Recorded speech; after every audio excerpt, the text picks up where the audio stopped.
Hello, how are you guys doing today? My name is Diego, and welcome to my podcast, How Your Soul. Today I'm gonna be talking about some immigration and immigrants' experiences and how they got adapted to the country. Also gonna be providing data um for uh for isolation and mental health. So first, I want to talk about one story that did like really touched me.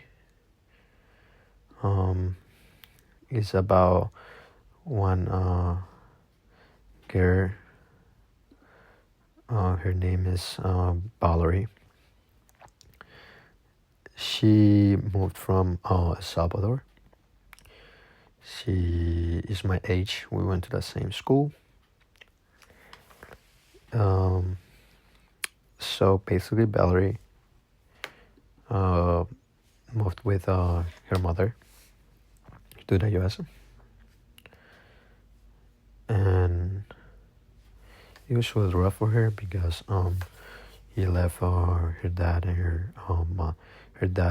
her grandparents, everybody that was part of her family, and wasn't able to get adapted to the country really fast.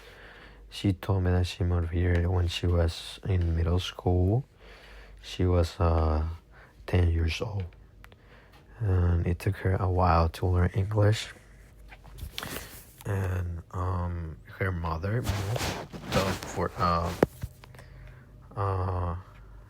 job position, and um, and it was really hard. It was a big change for them. Uh, of course, Valerie was a little girl, and she had her friends over there in her country, and it's really rough for kids to move to a different country. I mean, people can say, "Oh, it's really young. It's really young. He's gonna get adapted to that country really quick, better than the father or the mother or uh, the guardian." Um, and yeah, there's um, there's that thought that people think that kids are gonna get adapted quickly, and no, most of the kids don't really express their feeling of sadness and just like hide it and try to make their families happy. So um, Valerie so I'm gonna talk about Valerie and her mom. So she received a charge to her mother received the charge to teach refugees English. She was a part of an agency. They used to live in New Jersey, in Highland Park. That's what she told me. She was a part of the church. She was like she used to be a teacher in her country, but she got a work visa and she started working as a teacher here. She had a course. She had like a little course, and she was able to teach in the U.S. So she used to like teach Sunday schools for like a church, and for refugees as well for English. And uh, she was really blessed. She was usually just given service, and um, that's how she used to get paid. And she got really attached to church, and that's why Polly got really attached to church as well, because God was like a really big figure to help them go through that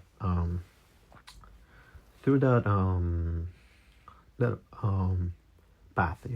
That God got them guide them through that path. So it was like a vocation doing those things. It was her job, but she was really happy with her. She's really happy. Balder's mother was really happy for her job because she was helping people. like I said, for an immigrant, it's really important to help your people. Like, um, it doesn't matter where they're from. It doesn't matter the reason that they're here. They're persons. They're people, and it is important to take care of them because that we're made for. That's what we're made for. Mm, and yeah, she was really happy for doing that job, and really it really helped that she was part of the Wolf Church, and and Valerie started middle school here. She met friends. There were a lot of Hispanic kids in that school, and at least she was able to communicate with them and in Spanish with them.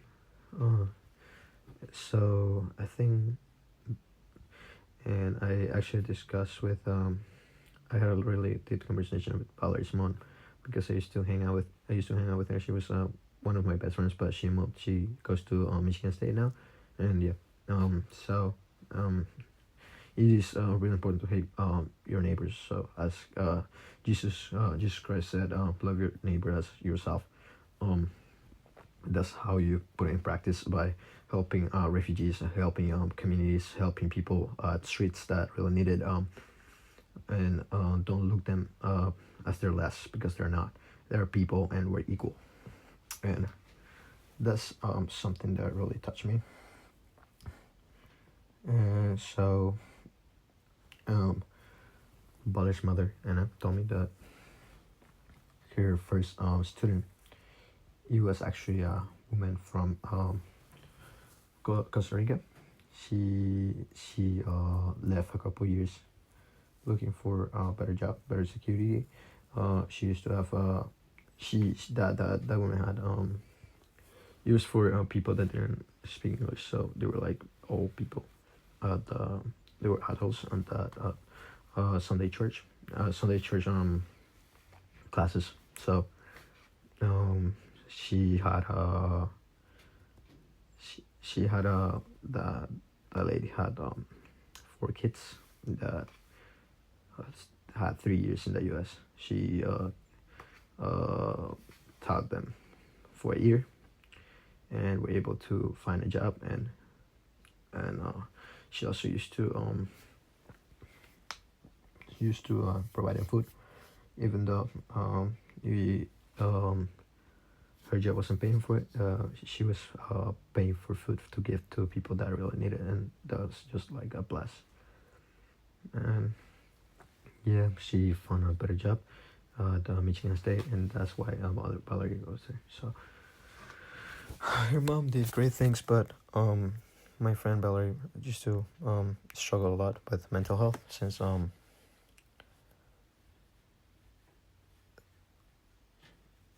since her mother was really busy.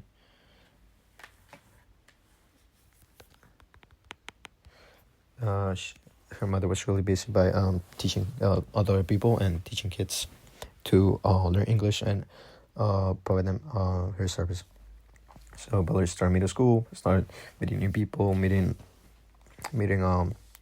friends, creating better relationships, and learning the language.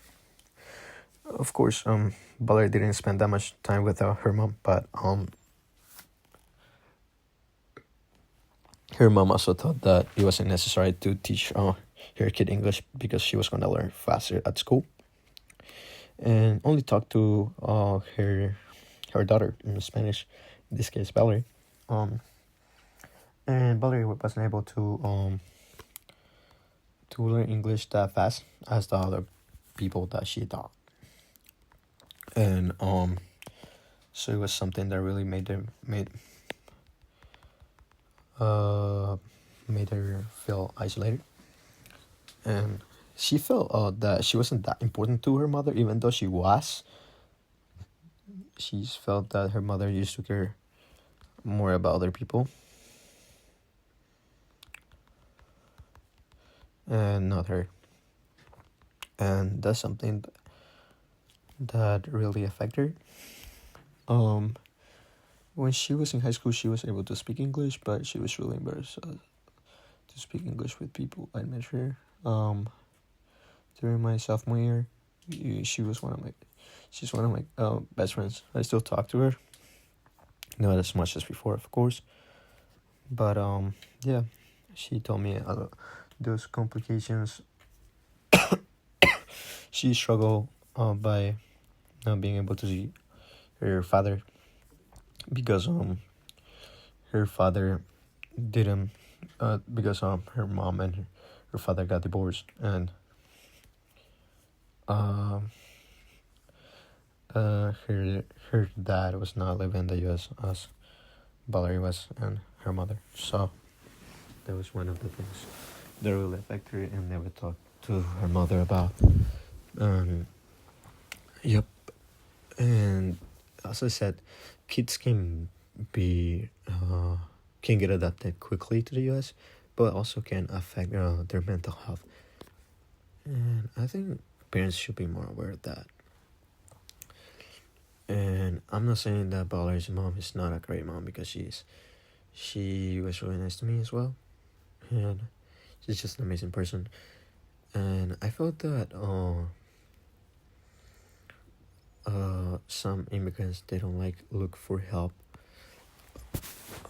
because they're scared of doing it. Like, they feel embarrassed. They feel that they're being they're being weak. And that was something that happened to me, that I wasn't asking for help when I was feeling isolated or depressed. So I do want to talk about the rates in immigrants.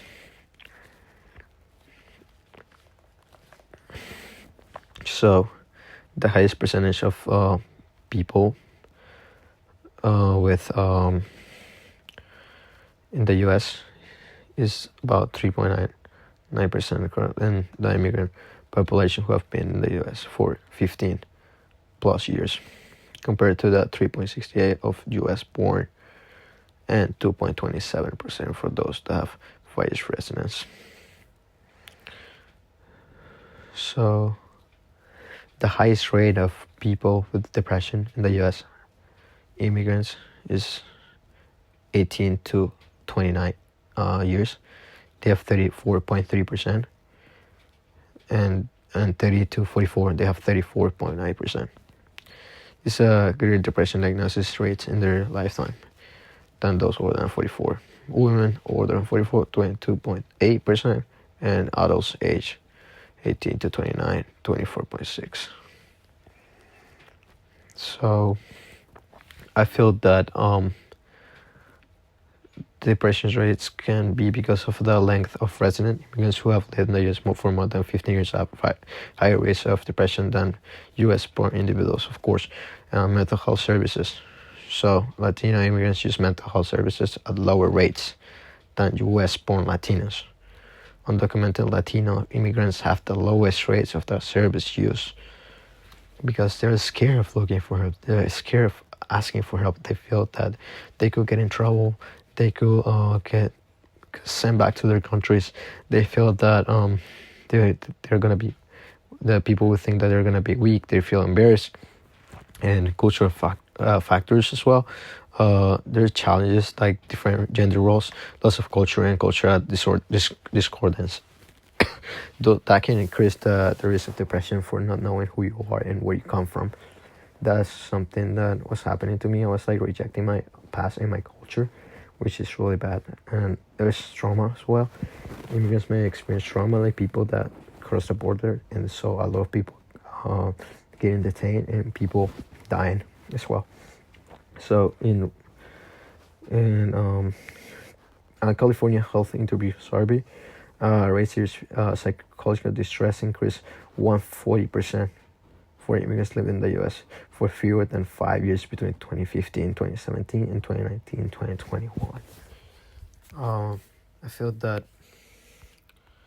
people should be really aware of what's going on and what is happening in the country. That is a country full of opportunities, but we have to look and take care of people, even though they're not documented or it doesn't matter if they're undocumented or they're documented. They're still people, and they have rights and they have feelings, and they're persons. Thank you so much for listening, and I hope this podcast is helping you to understand more about immigrants and struggles.